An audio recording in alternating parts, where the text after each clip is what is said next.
Have you ever driven down a road in town and looked over to the side and you just knew there used to be something really cool right there? That happened to me the other day as I rounded the north end of Dozier as it turns west into Central in Canyon City, Colorado. I looked off to my right and I saw the steam rising. I had heard rumors but never knew the story, so I stepped back in time to take a look.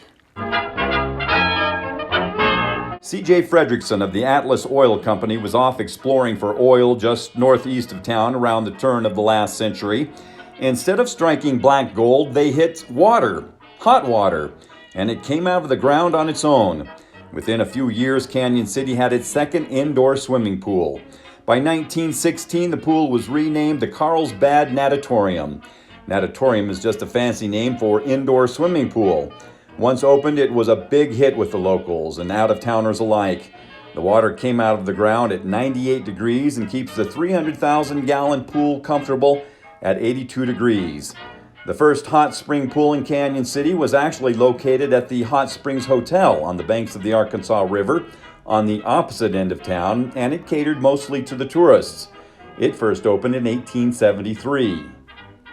On a cold Wednesday night in October of 1926, fire would rip through the structure and burn it to the ground. All that remained was the pool. The Carlsbad Natatorium was so popular that funds were raised, and within a year, it was once again open to the public. The Natatorium was considered one of the largest hot water-covered bathhouses on record in the central United States.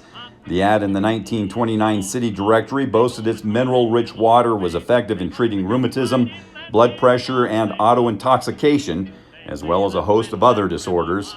In 1945, May Boyer and her late husband Robert Abbott bought the pool. Her grandson Mike Abbott still lives on the property. When the roof was on, when my dad was a kid, I used to have ropes tied to the rafters, and they'd swing out over the pool and do a Tarzan thing.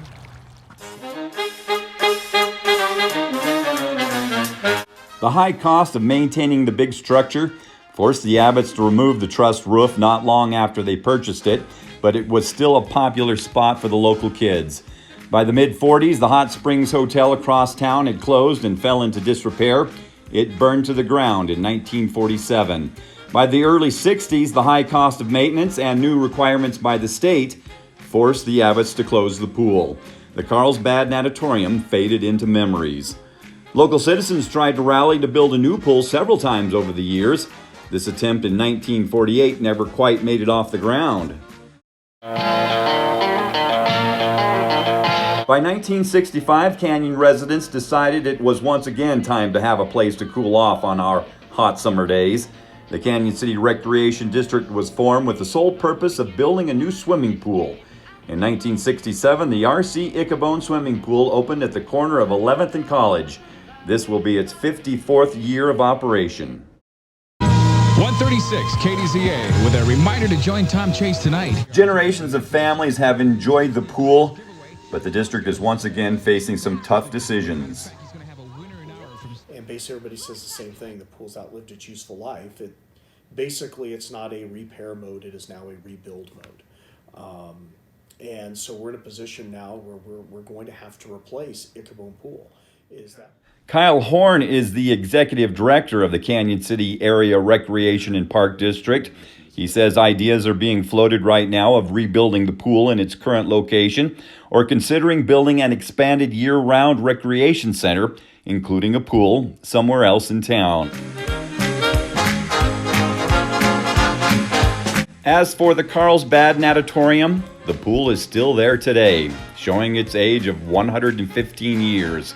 If you drive up Dozier on a cold winter's day, you can still see the steam rise off the pool and stir a few memories of days gone by. That's another edition of Throwback Thursday, thanks to Mike Abbott and his late grandmother May Boyer, Kyle Horn of the Canyon City Recreation and Park District, and the Royal Gorge Museum and History Center for helping our memories keep our future alive. I'm Chris Jenkins.